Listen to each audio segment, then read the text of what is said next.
Pada tahun 1983, warga Muswell Hill di daerah London Utara sempat mengeluhkan bahwa pipa di apartemen mereka tersumbat. Dan setelah mereka melaporkan kejadian itu, petugas datang untuk mengeceknya. Dan betapa kagetnya mereka, petugas tersebut menemukan sebuah bongkahan yang tidak seharusnya ada di sana. Bongkahan itu merupakan seperti daging dan juga tulang, yang ternyata itu adalah tulang dan daging manusia. Tulang dan daging itulah yang membuat saluran pipa mereka tersumbat. Lalu kenapa tulang-tulang dan daging itu bisa berada di pipa saluran pembuangan, dan apa yang sudah terjadi di apartemen tersebut? Mari kita bahas.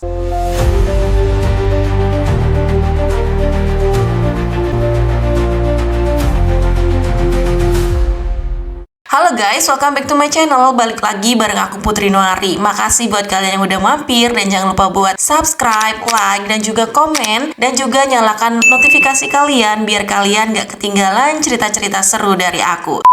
Jadi kali ini aku bakal bahas tentang seorang pria yang tega menghabisi orang lain hanya karena sebuah alasan sepele, yaitu kesepian. Pria tersebut bernama Dennis Andrew Nilsen. Dia lahir pada tanggal 23 November tahun 1945 di Skotlandia. Ayahnya merupakan seorang tentara Norwegia, sedangkan ibunya merupakan wanita lokal.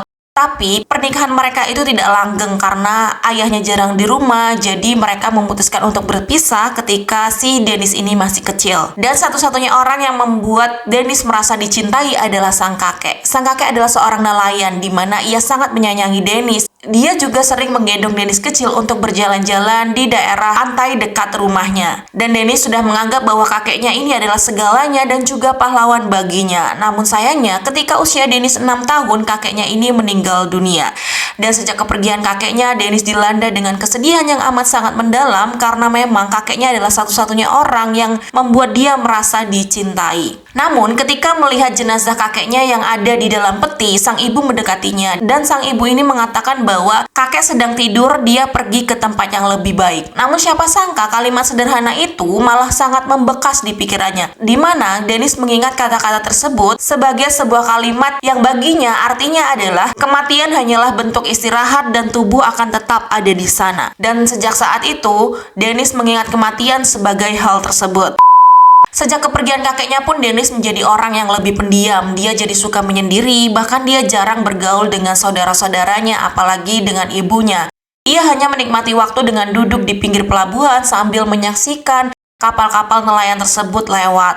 Ia menjadi orang yang benar-benar kesepian setelah kepergian kakeknya. Ia juga sempat tidak akur dengan ibu dan juga keluarganya karena ia ngerasa iri ketika ibunya memberikan kasih sayang berlebih kepada adiknya. Makanya ia merasa benci dan jijik ketika ia melihat keluarganya dalam keadaan bahagia. Kemudian seiring berjalannya waktu, ketika Dennis remaja, dia mulai merasakan ada sesuatu yang berbeda dari dirinya, di mana dia mulai merasakan ketertarikan pada sesama jenisnya. Namun hal tersebut ia simpan rapat-rapat karena ia takut ketahuan dan takut malu. Alasannya karena katanya wajah para laki-laki itu sangat mirip dengan wajah adik perempuannya yang bernama Sylvia. Jadi ia membayangkan wajah para pria yang ia sukai itu seperti wajah adiknya. Ia bahkan sempat beberapa kali meraba-raba tubuh sang adik, namun ia tetap tidak merasakan apapun. Selain itu, ia juga sempat meraba-raba tubuh kakaknya yang laki-laki, dan disitulah ia mulai merasa tertarik. Ada sesuatu yang beda antara dia meraba kakaknya yang laki-laki dan adiknya yang perempuan, karena ia merasa lebih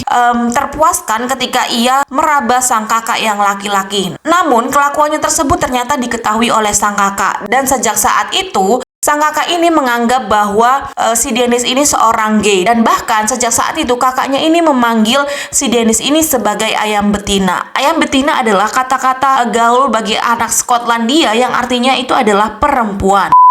Kemudian ketika umurnya 16 tahun, Dennis sudah mulai merasa muak dengan keluarganya yang penuh dengan kemiskinan. Bahkan saking malunya, ia ini nggak pernah ngajak temannya buat main ke rumah.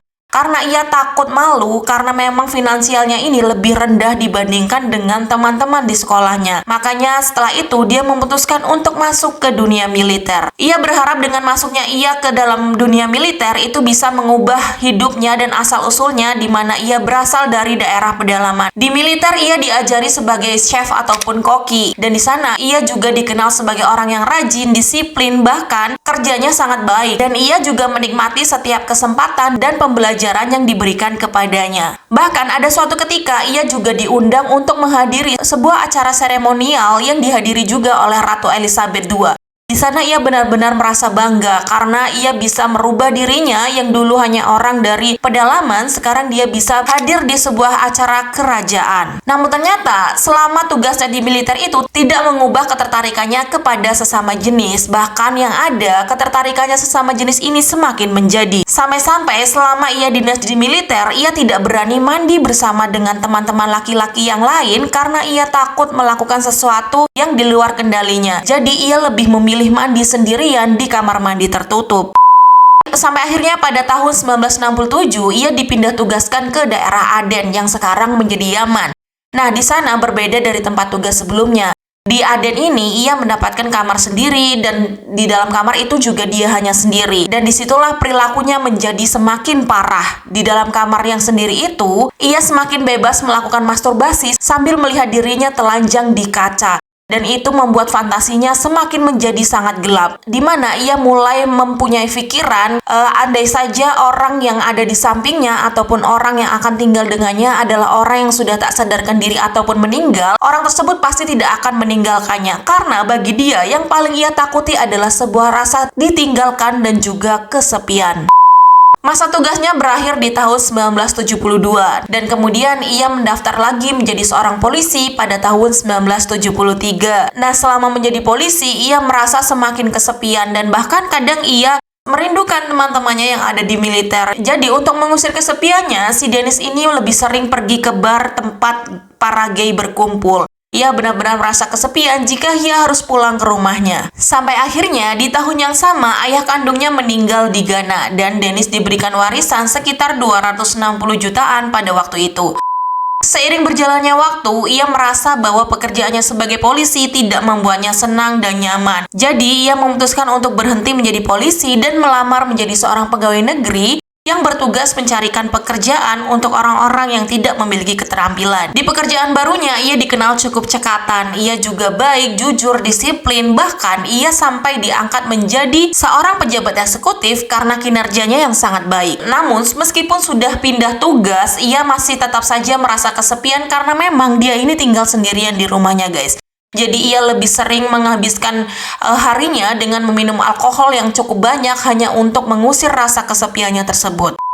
Sampai akhirnya pada tahun 1975 ia sempat tinggal dengan seorang pria bernama David Galichan selama 2 tahun. Ia bertemu dengan David di bar gay dan akhirnya mereka berdua menjalin hubungan dan memutuskan untuk tinggal bersama. Namun setelah 2 tahun tinggal bersama, Dennis merasa bahwa David tidak mencintainya dengan tulus.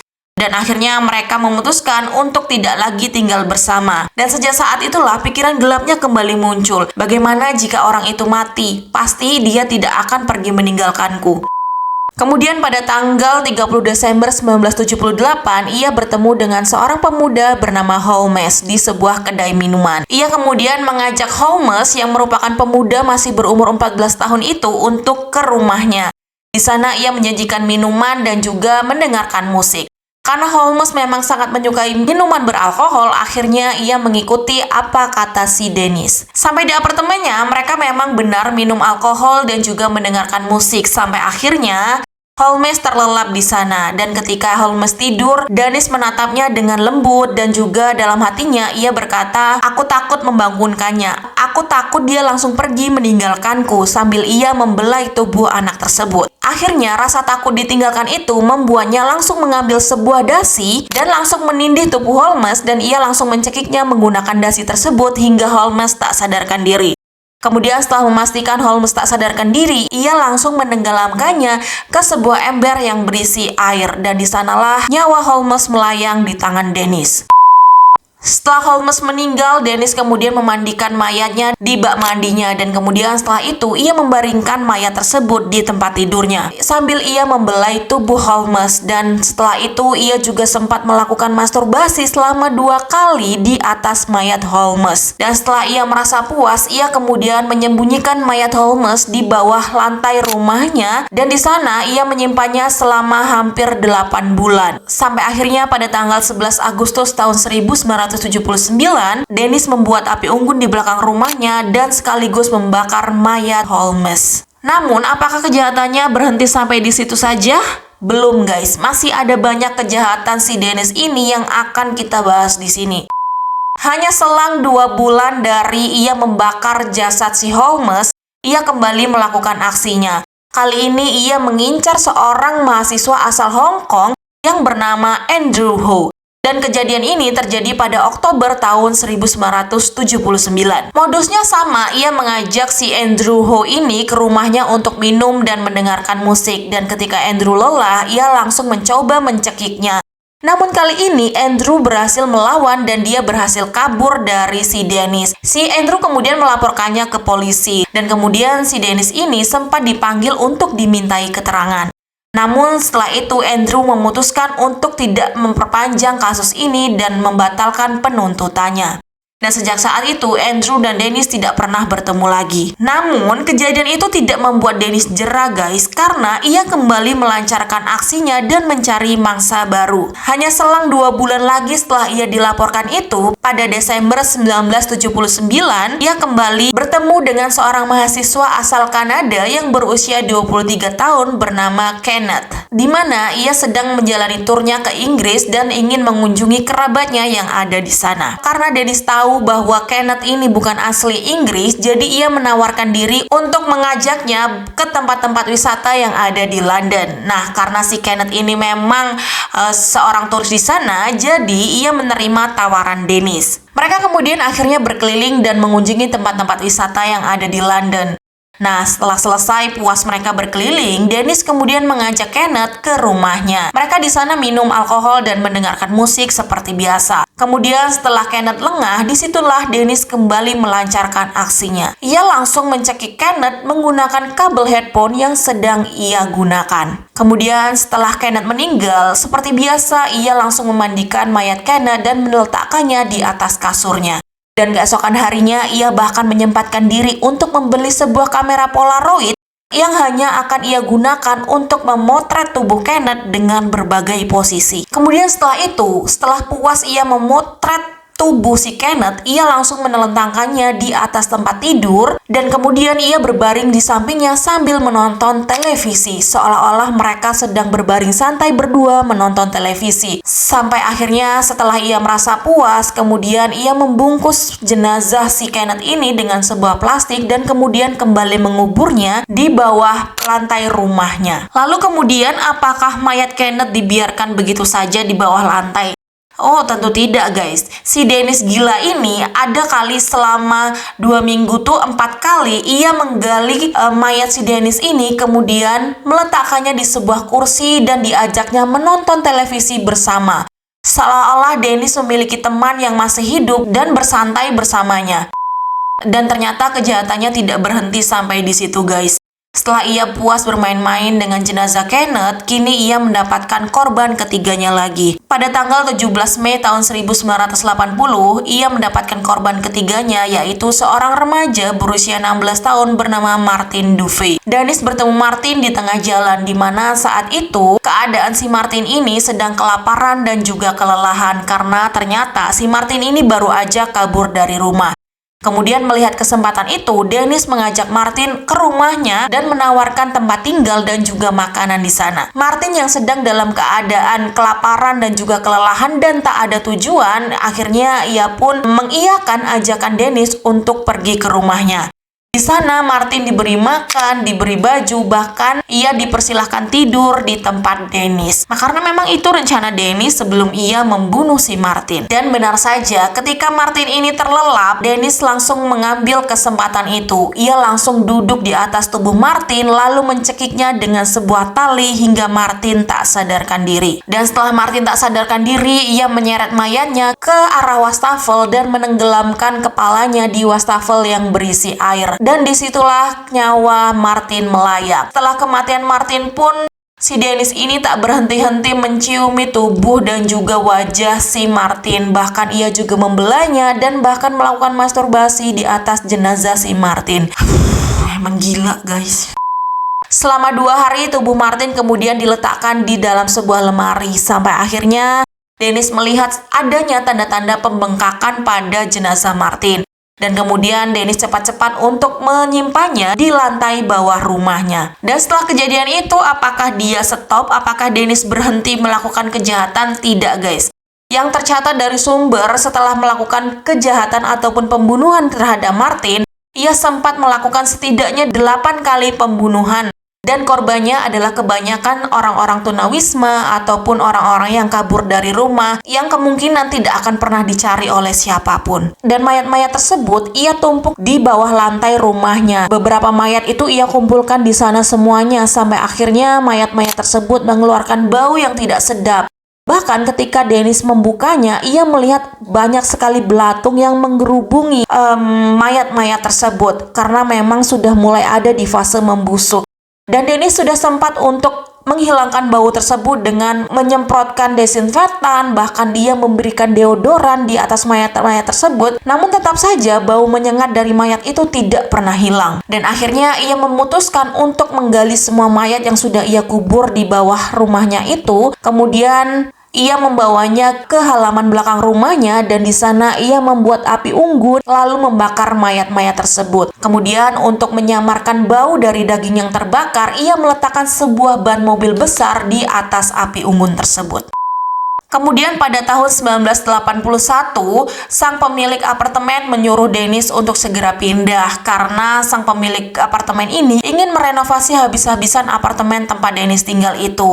Awalnya Dennis menolak, namun akhirnya dengan diberikan sejumlah uang, akhirnya Dennis memutuskan untuk meninggalkan tempat tersebut. Kemudian Dennis pindah ke daerah sebuah perumahan. Ia tinggal di bagian loteng. Di sana ia tidak punya lantai bawah yang bisa menguburkan mayat dan juga tidak ada halaman belakang. Namun ternyata hal tersebut tidak bisa menghentikannya untuk melakukan kejahatan. Karena setelah ia pindah di sana, ia sudah memakan 3 korban, di mana 2 korbannya ia bunuh.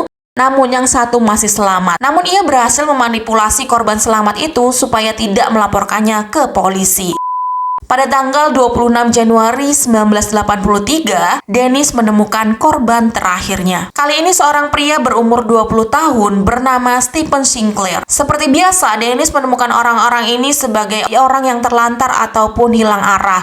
Nah, kebetulan si Stephen ini merupakan seorang pecandu dan juga tukang mabuk-mabukan. Nah, akhirnya si Stephen dibawa ke rumah Dennis dalam keadaan tak sadarkan diri karena dia mabuk akibat narkoba dan juga alkohol. Ia meletakkan Stephen di atas kursi, sedangkan Dennis mendengarkan musik di sebelahnya. Kemudian Dennis langsung berlutut di hadapan Stephen dan kemudian diam-diam secara cepat ia langsung mencekiknya dengan sebuah tali. Seperti biasa, setelah ia membunuh korbannya, ia langsung memandikan mayatnya. Dan kemudian setelah ia mandikan, ia meletakkan jenazah Stephen di atas tempat tidurnya.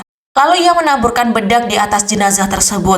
Kemudian ia menyusun 3 cermin yang mengelilingi tempat tidurnya dan kemudian ia melepaskan semua bajunya dan berbaring di sebelah mayat Stephen tersebut. Dan beberapa jam kemudian ia mengarahkan kepala Stephen ke arahnya lalu mengecup keningnya dan mengatakan selamat malam Stephen, dan Dennis kemudian tidur di samping jenazah Stephen. Nah, karena di rumah barunya ini ia tinggal di loteng dan tidak punya lantai yang bisa menguburkan mayat tersebut ataupun halaman belakang rumah, jadi Dennis ini akhirnya memotong-motong tubuh Stephen menjadi bagian-bagian kecil. Lalu kemudian ia menyimpannya ada yang di lemari, di laci, di sebuah peti, ataupun di laci yang ada di bawah wastafel. Sedangkan organ-organ dalam dan sisa-sisa potongan yang kecil-kecil itu ia buang ke dalam toilet. Bahkan waktu diinterogasi ia juga mengaku bahwa sebelumnya ia pernah merebus kepala para korbannya hanya untuk menghilangkan bagian daging-daging dari kepala tersebut agar lebih mudah untuk dibuang. Permainan Dennis selama ini memang cukup rapi, namun sampai akhirnya kesalahan kecil membuat kejahatannya terungkap. Pada tanggal 4 Februari 1983, Dennis mengirim surat kepada agen properti dan melaporkan bahwa saluran pembuangan di rumahnya itu tersumbat. Kemudian pada tanggal 8 Februari, petugas datang untuk mengeceknya ke sana. Dan ketika dicek, petugas menemukan ada beberapa benda asing yang tidak seharusnya ada di saluran pipa pembuangan tersebut. Dan setelah dilihat-lihat itu seperti daging ataupun tulang, namun itu kecil-kecil. Mereka awalnya mengira bahwa itu adalah tulang ataupun daging ayam, namun setelah diamati, mereka yakin bahwa sepertinya itu adalah tulang dan daging dari manusia. Dan akhirnya petugas tersebut melaporkannya ke atasannya. Namun karena waktu itu sudah malam, mereka memutuskan untuk menyelidiki lebih lanjut keesokan harinya. Nah, keesokan harinya mereka datang kembali untuk mengecek penemuan sebelumnya. Dan sesampainya di sana, mereka kembali menemukan beberapa potongan daging dan juga 4 tulang di dalam pipa yang mengarah dari saluran pembuangan yang terhubung ke lantai rumah paling atas ataupun loteng. Dan mereka yakin bahwa tulang-tulang itu bukanlah tulang ayam ataupun tulang ikan. Mereka sangat yakin bahwa itu adalah tulang manusia. Akhirnya mereka memutuskan untuk memanggil polisi dan melaporkan temuan mereka. Kemudian polisi membawanya ke ahli forensik dan di sana seorang dokter ahli patologi mengatakan bahwa itu adalah benar tulang dan daging manusia. Dan ada satu potongan yang sepertinya sangat spesifik di mana itu berasal dari leher manusia yang memiliki bekas jeratan. Dan polisi tak butuh waktu lama untuk melakukan penyelidikan karena pipa tersebut memang tersalur langsung ke rumah Dennis. Akhirnya polisi mendatangi rumahnya untuk segera menangkapnya. Awalnya Dennis tidak mengaku ketika akan ditangkap. Namun sayangnya potongan mayat yang masih ia simpan di dalam rumahnya mengeluarkan bau yang tidak bisa membohongi polisi. Polisi akhirnya masuk dan mendesak Dennis untuk mengatakan di mana sisa potongan tubuh yang ia simpan. Akhirnya di situ Dennis sudah pasrah dan akhirnya dia mengatakan di mana saja ia menyimpan potongan-potongan daging tersebut. Setelah mereka menemukan bukti-bukti itu, Dennis kemudian dibawa ke kantor polisi untuk melakukan pemeriksaan lebih lanjut. Dan di jalan polisi sempat menanyakan ada berapa orang yang telah ia bunuh di rumah itu. Kemudian dengan tatapan kosong, Dennis mengatakan sekitar 15 atau 16 sejak tahun 1978. Selama persidangan dilakukan, Dennis tidak mengelak sedikit pun. Ia menceritakan semua kejadiannya secara terperinci. Bahkan ia menemani polisi untuk kembali ke rumah lamanya dan menunjukkan di mana tempat ia membakar dan juga mengubur korban-korbannya sebelumnya. Setelah melakukan persidangan dan memakan waktu yang cukup lama, awalnya Dennis dijatuhi hukuman selama minimal 25 tahun penjara. Namun akhirnya dakwaan tersebut dirubah menjadi hukuman seumur hidup oleh Menteri Dalam Negeri pada Desember tahun 1994. Ia banyak menghabiskan waktunya selama di penjara, sampai-sampai ia bisa mengeluarkan sebuah buku yang berjudul The History of a Drowning Boy. Kemudian pada tanggal 10 Mei 2018, Dennis dibawa ke rumah sakit karena ia mengeluhkan perutnya terasa sangat sakit. Kemudian dokter mengatakan bahwa ia mengalami pembengkakan aorta. Ia sempat dirawat selama 2 hari, namun akhirnya pada tanggal 12 Mei tahun 2018, Dennis menghembuskan nafas terakhirnya di usianya yang sudah 72 tahun. Penyebab meninggalnya karena memang dia sakit dan juga ada perdarahan. Dan setelah meninggalnya Dennis, sebenarnya masih belum diketahui secara pasti ada berapa korban yang sudah ia bunuh, karena ia mengaku kepada polisi ada sekitar 15-16 korban. Namun, polisi hanya bisa menemukan jejak para korbannya itu sebanyak 12 orang. Kisah Dennis ini mengajarkan kita sekaligus dua hal, yaitu hal yang menyedihkan dan juga menakutkan, di mana hanya karena kesepian bisa merusak pikiran manusia jika tidak dihadapi dengan benar. Ia mengira menahan orang mati itu bisa mengusir rasa sepinya, padahal itu justru membuatnya terasing dari kemanusiaan itu sendiri. Tidak ada manusia yang bisa menggantikan kehadiran manusia lain, dan tidak ada alasan yang bisa membenarkan untuk mengambil nyawa orang lain, sekalipun itu karena rasa kesepian ataupun takut ditinggalkan. Dan itulah kisah Dennis Nilsen. Semoga bisa menjadi pelajaran berharga untuk kita semua dalam menjaga hati dan menghargai setiap orang yang datang dalam kehidupan kita.